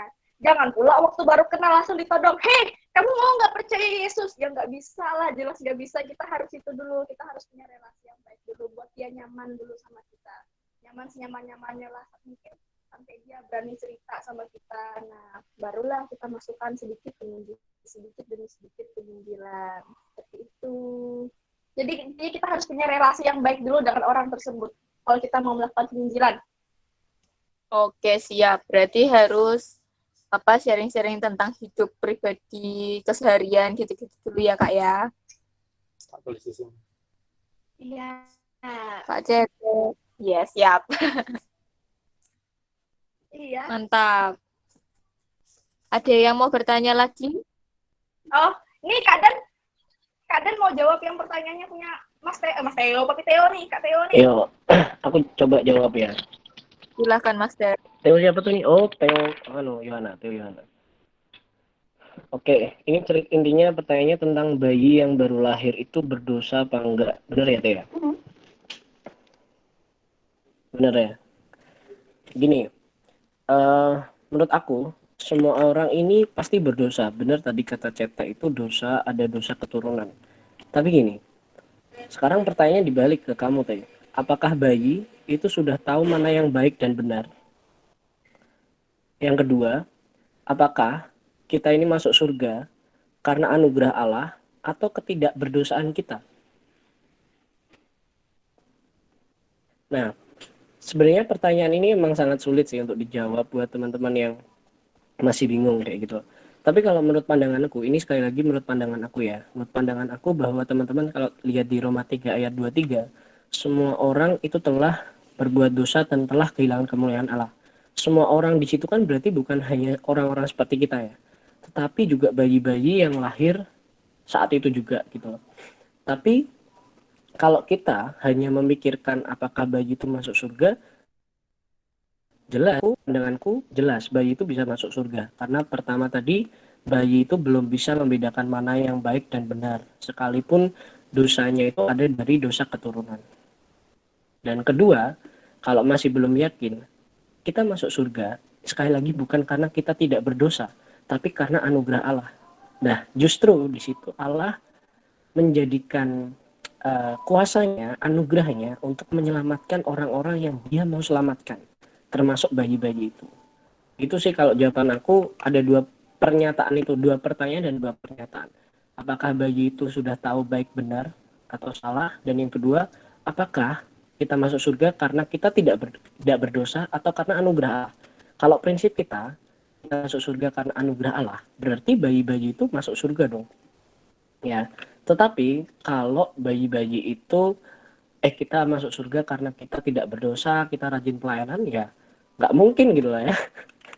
Karena di Alkitab firman Tuhan jelas sekali bahwa kita, Efesus 2 ayat 8-9 itu kan ngomong bahwa kita diselamatkan bukan karena perbuatan baik kita, tapi karena iman kepada Yesus Kristus. Seperti itu sih, Teo. Kalau aku seperti itu. Jadi kalau iya teman-teman, aku sekali lagi gini, kita sama-sama belajar malam ini, nggak ada yang lebih baik. Jadi kalau misal teman-teman ada yang ditanyain kayak gitu, jawab aja gitu. Maksudnya kita harus tahu dulu dia ini mau tahu atau mau debat sama kita. Ya aku belajar sih dari Elisa juga kayak gitu. Maksudnya kalau dia emang mau tahu ya kita jelaskan. Karena gini, penjelasan tentang Tuhan Yesus itu hanya ada di Alkitab, bukan di kitabnya sebelah. Jadi kalau kamu tahu tentang Yesus ya kamu harus baca Alkitab juga. Gitu sih. Jadi pertanyaan Theo tadi kejawab nggak, Teh? Bagaimana dengan Yakobus 2 ayat 14 bahwa apa tuh? Wait. Suaraku kedengeran nggak ya? Kok tiba-tiba aku menghilang? Kedengaran, Kak. Kedengaran. Kedengeran nggak ya? Halo? Masih kedengaran Mas Dan. Kedengeran ya? Ya. Yakobus 2 ayat yang ke-14. Benar ya? Halo? Aku putus-putus. Betul. Ya, Benar nggak sih? ada Kak. Benar. Yakobus 2 ayat 14. Yakobus 2 ayat 14 ya. Nah, Yes. itu kan ngomong iman perbuatan tanpa mati. Iya benar, iman perbuatan tanpa mati itu benar. Tapi kita harus tahu kenapa isi tulisan di Yakobus itu seperti itu. Jadi gini teman-teman, kita jangan baca Alkitab hanya sekedar satu ayat. Kalau kita lihat di situ dijelaskan bahwa di Yakobus, bisa dibuka nggak Gibi? Biar kita sama-sama belajar sih. Yakobus 2. Mau deh. Kakak ngomong Kak.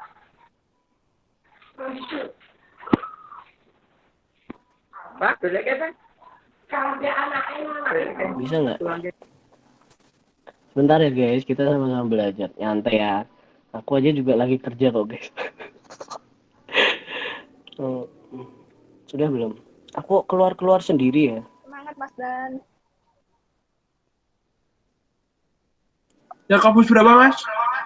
Yakobus 2 ayat 14.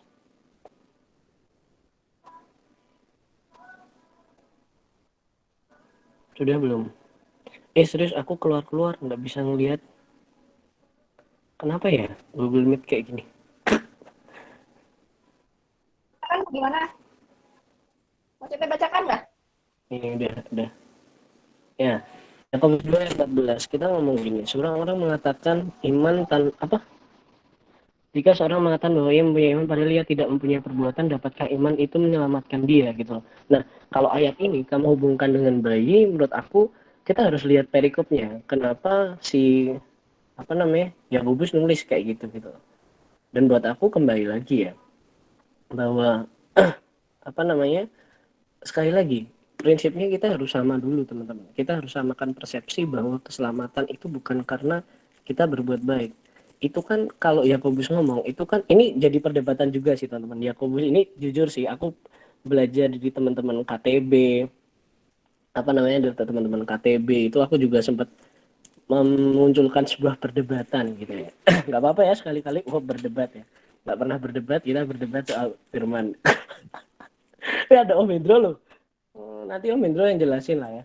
Tapi intinya gini, aku sungguh percaya gini Theo dan teman-teman semua bahwa kita diselamatkan karena iman kepada Yesus Kristus. Perbuatan itu selalu mengikuti iman.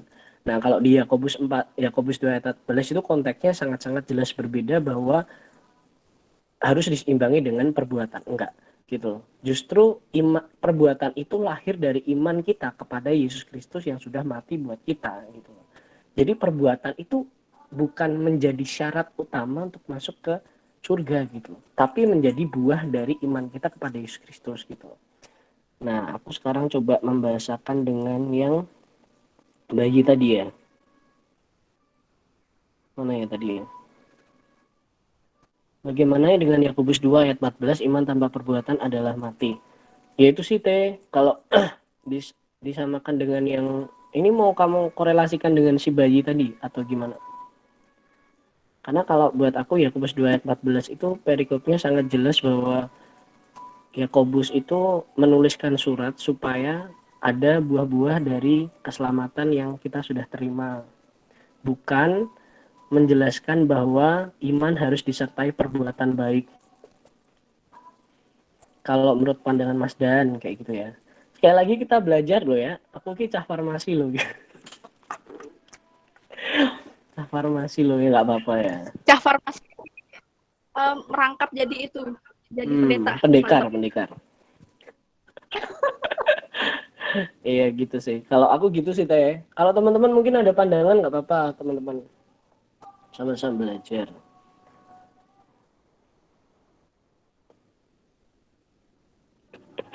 Mas Pugu pertanyaan lucu banget. Cetek kita jawab ya. Aku sering nih seneng nih bisa sharing sama kalian. Hidup kekal tuh piye kak yang cowok nanti ditemani bidadari cantik yang cewek. Gimana tuh Cetek? Kak, Baik, benar. halo Kak. Kita jawab sebelumnya aja ya. Ini Kak Pugu soalnya ada nanya juga nih sebelumnya. Kak Cete. Siapa nih? Buku. Pertanyaanku 2. Mana satunya? Udah nyala belum nih suara Cete? Atasnya. Udah nyala belum nih? Udah. Nah, Cete bacakan pertanyaan Kak Pugu yang tidak seberapa nih ya. Nah, Kak Cete, kita udah diselamatkan nih. Udah pasti setelah kita hilang nafas dapat hidup kekal. Kenapa kita harus mengasihi kalau kita mengasihi sama saudara kita yang beda iman dong, harus mengasihi untuk mendapatkan hidup kekal. Ya, jadi seperti ini. Kalau teman udah mati belum suara punya. Ya. Kalau teman kita yang di sebelah kan, mereka kan mengasihi dulu supaya bisa masuk ke surga atau mendapatkan hidup kekal. Nah, kalau kita kebalikannya, karena kita udah yakin kita bisa masuk surga, kita yakin kita masuk surga dan kita mendapatkan hidup kekal, makanya kita mengucap syukur dan kita mengasihi orang-orang yang ada di muka bumi ini. Seperti itu, Kak Pugu. Paham gak sih, Kak Pugu? Nih, terus lagi pertanyaannya nih, satunya, serius ya Kak Pugu nih pertanyaannya ya. Buat saya wak-wak banget gitu. Hidup kekal itu piye, Kak? Yang cowok nanti ditemani bidadari cantik-cantik, yang cewek nanti ditemani pangeran-pangeran tampan gitu, Kak Cete. Pertanyaan apa ini? Pertanyaan apa ini? Gimana ya pertanyaan kedua lah. Udahlah, kayak kalau keadaan gimana keadaan menurut keadaan sama pertanyaannya Kak Puguh yang kita nanti ditemanin sama bidadari cantik, yang cewek ditemani pangeran. Menurut keadaan gimana soal pertanyaan? Hidup apa ya? Hidup kekal itu gini ya. Aduh, ini butuh waktu khusus kali ya untuk ngomongin soal ini karena bener-bener ini paling luar biasa sih tema ini nih. Hidup kekal tuh hidup setelah ini gitu. Aku percaya gini kan di apa ya? Setelah kita hidup di bumi ini hijauan cuma sementara aja ya teman-teman ya. Ya kita akan pulang lagi ke rumah Bapa kayak gitu loh. Nah, hidup kekal tuh ya nanti ketika kita ada di surga itu nanti sih. Ya bukan sama cewek cantik sih mas, tapi ya aku nggak pernah ke surga juga sih. Tapi kalau kita lihat di Yohanes berapa gitu yang tentang rumah Bapa itu kan menceritakan ya bahwa Tuhan itu sudah menciptakan rumah buat kita. Di situ udah dijelaskan ada sukacita, tidak ada tangis air mata. Nah seperti itu mungkin ya. Karena nggak pernah ke surga sih ya. Mungkin bisa ditanyakan sama pendeta yang suka naik turun ke surga kali ya. Gap jawab Gap. Iya itu namanya Gaby maksudku. Ya benar kata Mas, dan kita juga nggak tahu ya nanti di sana ditemanin bidadari apa enggak ya. Julius, benar-benar ya kalau sebelum masuk surga nanti pasti ada penghakiman benar.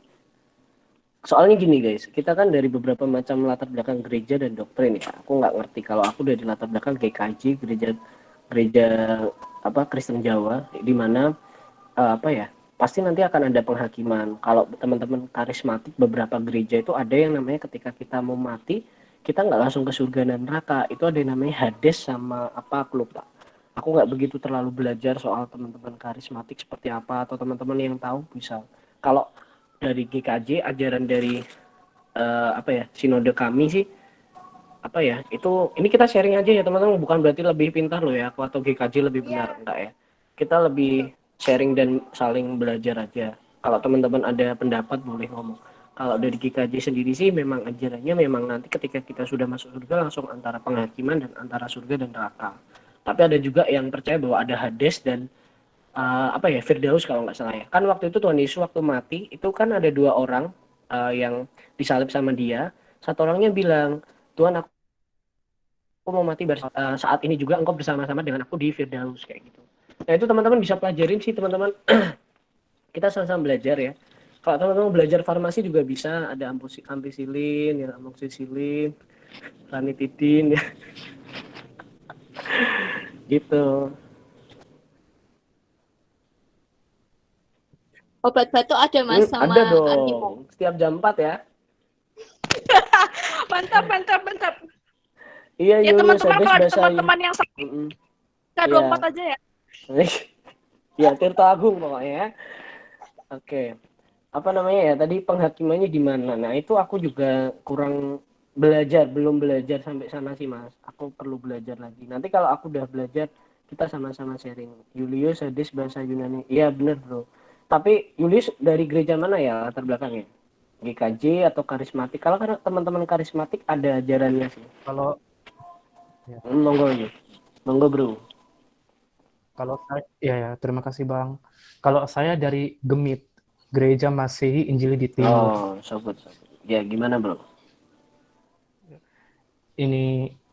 Iya Bang, jadi ini sama dengan GKJ juga, dari anggota PGI juga tuh, sinode saya dari PGI juga. Iya.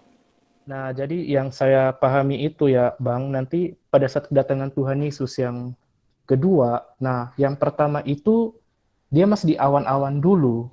Nah, pada sebelum kedatangan yang kedua, ini saya jelaskan tentang eskatologi dulu ya Bang. Sini saya juga belajar. Boleh. Ya, di sini saya juga mau belajar juga, bukan saya merasa diri pintar itu tidak Bang, tapi saya juga masih belajar. Saya juga masih rendah sekali, saya mau belajar juga. Nah, jadi Bang, menjelang kedatangan Tuhan Yesus yang kedua, itu sebelum itu akan ada masa tribulasi. Itu masa siksaan. Pasti pernah dengar ya masa siksaan antikris. Nah, itu masa siksaan dulu. Nah, 3,5 tahun itu masa siksaan.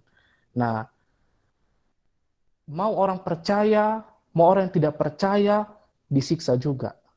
Nah, juga pada saat kedatangan dia yang kedua, pertanyaan itu dia masih di awan-awan dulu, masih di awan-awan.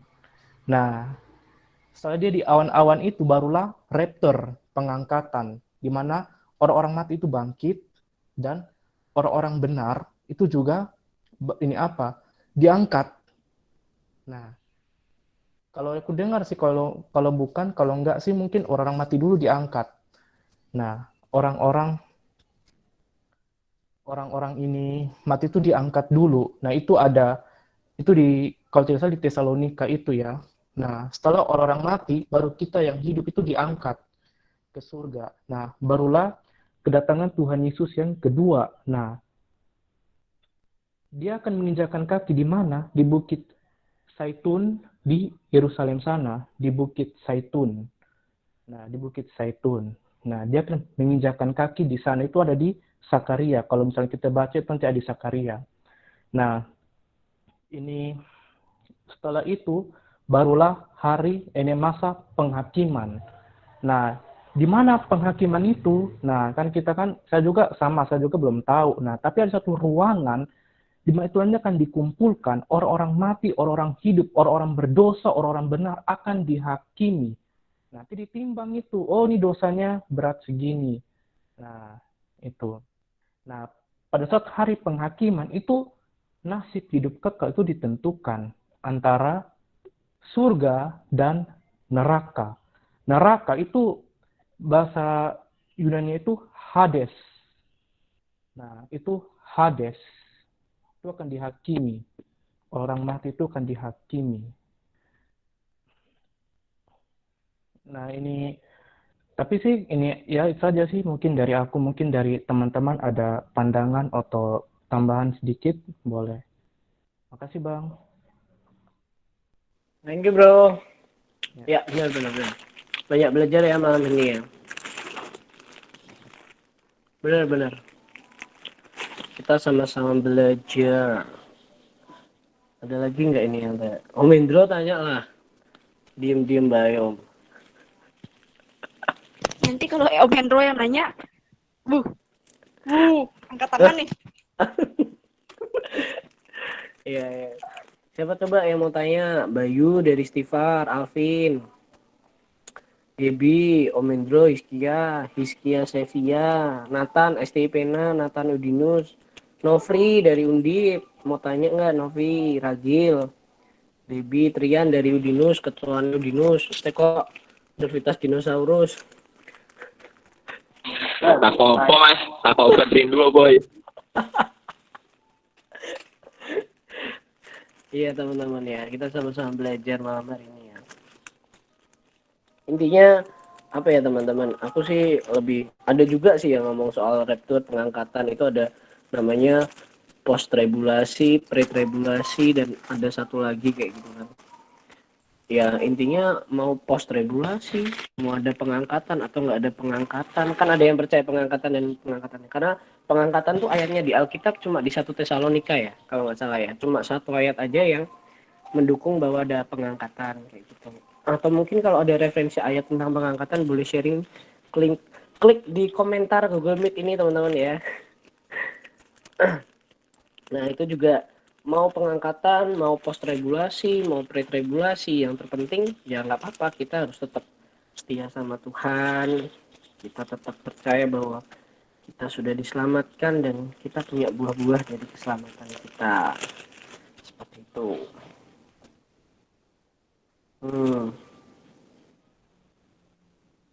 Nah itu Julius ada yang tanya, Mas Ragil, gimana kalau Julius sama Mas Ragil kalian Google Meet berdua, kami keluar semua?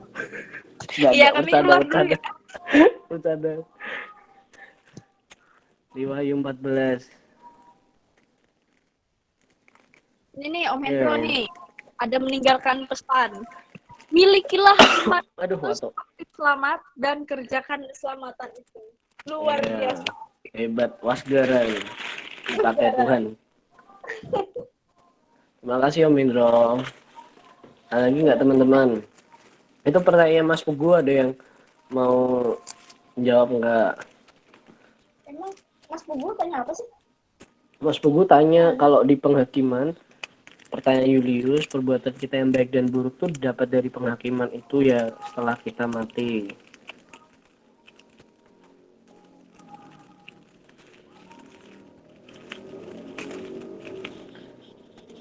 Guys, ini besok kalau udah update di IG atau YouTube jangan dipotong-potong ya. Nanti masuk di akun GP, nanti nama Daniel dan Stefani. Apalagi nama Ragil Pugu, waduh berat. Kalau udah masuk akun GP ya. Jangan dipotong-potong ya guys. Dipahami, sama-sama belajar kita. Ada lagi nggak? Ada lagi nggak guys? Teman-teman yang apa namanya mungkin nggak nyampe di pembahasan pada malam hari ini, teman-teman bisa beli Cerebrofit di K24 Tirto Agung, Jalan Tirto. Promosi. Ini karena materinya sangat luar biasa nih. Tapi ini harus tahu teman-teman. Kita butuh belajar seperti ini. Belajar Begitu sih. belajar vitamin. Iya. Makasih ya Kak buat ibadatnya malam ini. Mumpung saya juga baru pertama ikut ini. Oh, baru pertama ikut Julius? Ya, saya temannya Gabriel dari Fakultas Teologi juga. Wih, thank you. Fakultas Teologi loh. Calon pendeta loh. Maafkan kami Julius karena kami juga lagi belajar. Perkenalkan kami dari pendekar Semarang. Sabar mama, saya juga sama belajar juga. Jadi Iya. kan semua orang itu bisa berkhotbah loh tanpa harus jadi pendeta. Yes. Tuhan That's bisa good. pakai. Gitu. Yes. Benar. Bagus bagus Julius. Intinya gini teman-teman. Aku kemarin sempat ketemu sama Kiwol ya, Yusua Kiwol. Aku bilang sama dia seperti ini. Intinya gini, setiap apa yang kita kerjakan entah di media, kuliah, pekerjaan, bukan hanya sekedar pendeta loh ya. Itu adalah mimbar kita teman-teman. Ya, mimbar untuk kita menyampaikan kabar baik itu.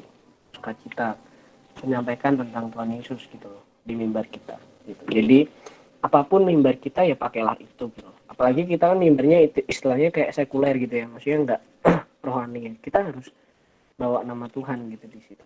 Jadi terang, jadi teladan di kampus. Gitu. Benar kata Yulis, enggak semua orang harus jadi pendeta, tapi semua orang harus jadi pendekar. Gitu ya guys ya. Nah, aku gitu aja sih Stefani. Kapan-kapan kita belajar lagi lah. Apalagi Mas Pugu ini bahan KTB-nya banyak juga nih. Kita perlu belajar juga dari Mas Pugu. Gitu ya. Terima kasih Kak. Dan minggu depan kan kayaknya yang sharing Mas Pugu kan ya kayaknya ya. Kayaknya iya deh. Iya kan kayaknya kan. Bentar ada pasien. Yuk lanjutin aja kalian. Oke, terima kasih Kak Dan.